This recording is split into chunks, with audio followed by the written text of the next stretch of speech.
Bonjour les élèves. Comment ça va aujourd'hui? Bonjour. Bien, Ça va, ça va, ça va. bien, ça va. Ah, super, super. Donc, aujourd'hui, parlons du cerveau. Et pourquoi vous me regardez comme ça? Mais monsieur, c'est comme trop Oui, difficile, je monsieur, c'est comprends trop pas. Non, je compliqué. ne veux pas faire ça. Mais ce n'est pas compliqué, le cerveau. Au fait, vous savez, je vais demander l'aide d'une équipe de super-héros. L'équipe s'appelle l'équipe Cerveau. C'est qui ça? Vous n'avez jamais entendu parler? Non, je ne les connais pas. Oh, bien, bien. Les voici. Je vous présente donc le cervelet et le tronc cérébral, ainsi que Matt et Frogpat.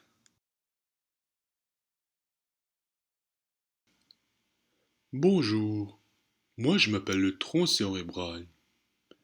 Et moi je m'appelle le cervelet. Moi, le tronc cérébral, j'aide dans la survie du corps. Je fais les choses autonomes. Les choses auxquelles il faut pas penser pour survivre. Par exemple, moi j'assure la respiration du corps, le rythme cardiaque, la pression sanguine, etc. Moi, le cervelet, je m'occupe des mouvements du corps, de la posture, de l'équilibre, d'autres choses autonomes auxquelles il ne faut pas penser. Grâce à moi, le cortex, que vous allez rencontrer tout à l'heure, il peut concentrer ses efforts. Ah donc quand je joue au sport ou comme de la guitare, la mémoire musculaire c'est le cervelet? Oui, effectivement, c'est ça. Je pense que c'est cool. Oui, c'est vraiment, vraiment très cool. Alors, maintenant, je donne la parole à mon ami Matt. Oh mon dieu, on va faire les maths, je déteste les maths. Mais non, je ne parle pas des mathématiques.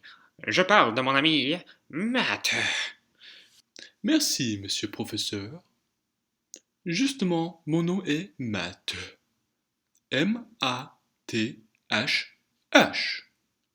Chacune de ces lettres représente une partie du cerveau, soit la moelle épinière, l'amygdale, le thalamus, l'hypothalamus et l'hippocampe. La moelle épinière assure la communication entre le cerveau et le corps. Dans le sens ascendant, c'est-à-dire vers le cerveau, elle transmet des messages de douleur, de température et indique la position du corps. Dans le sens opposé, elle envoie des messages aux muscles pour assurer des mouvements.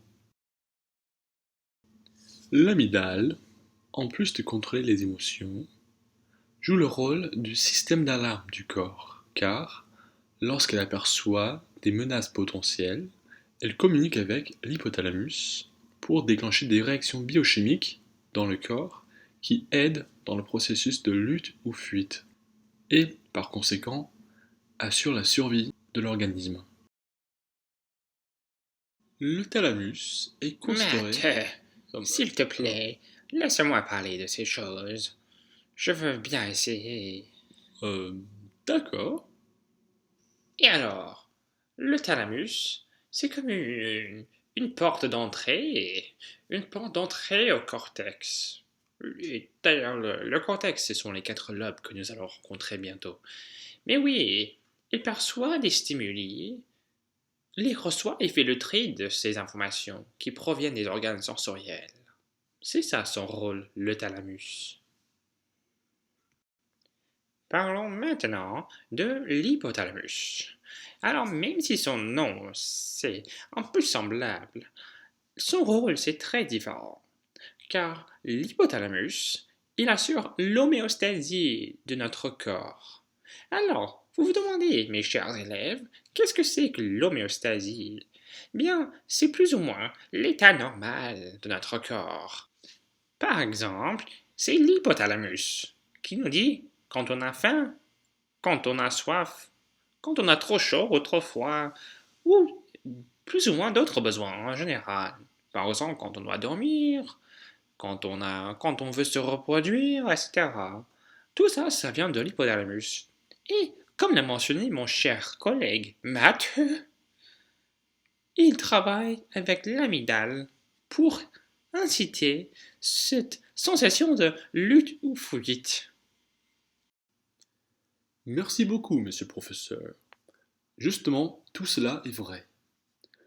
J'aimerais aussi, cependant, ajouter que c'est l'hypothalamus qui est responsable des sentiments de plaisir ainsi que notre comportement agressif.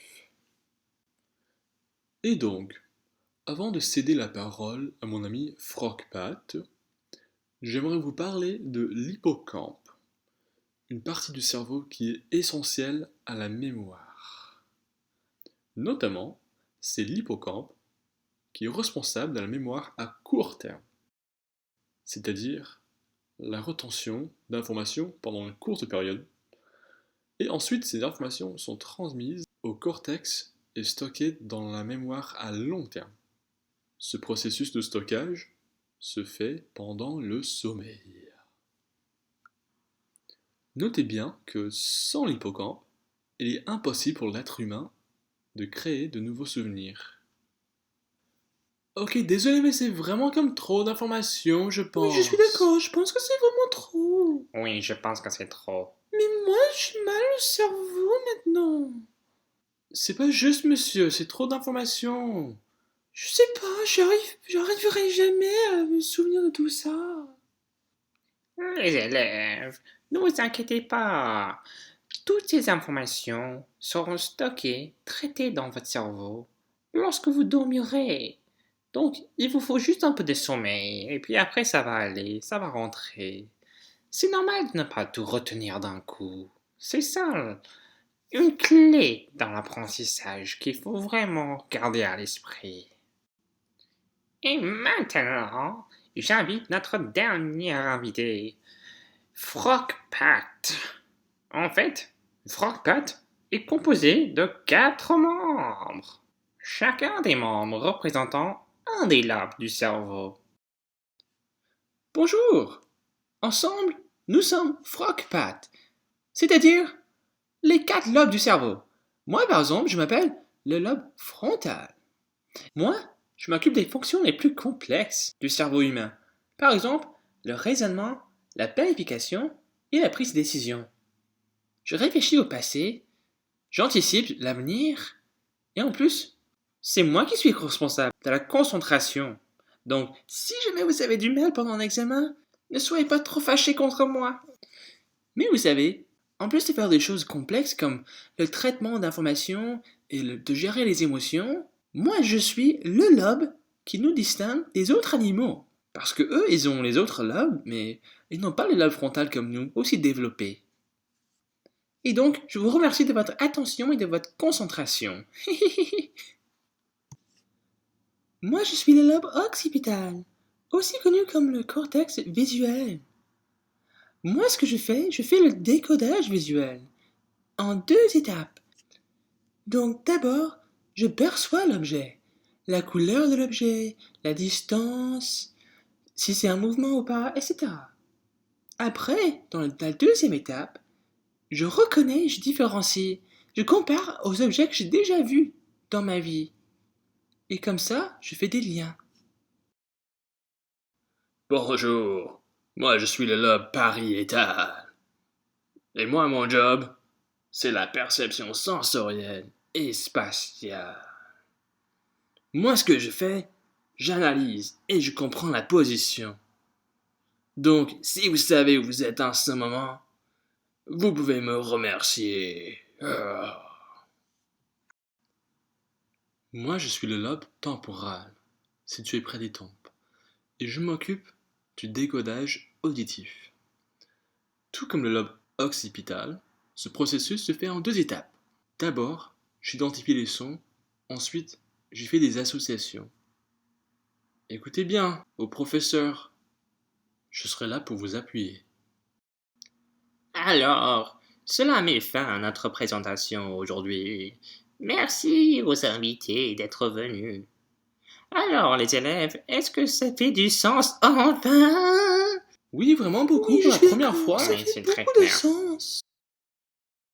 Alors, mes chers élèves, n'oubliez pas de dormir pour consolider toutes ces informations, pour prendre ça de l'hippocampe, le court terme, long terme. Bonne journée. Ha, ha, ha, ha, ha. Bonne journée, monsieur. C'était Oui, vraiment bonne bien, journée, merci. c'était formidable. Bye.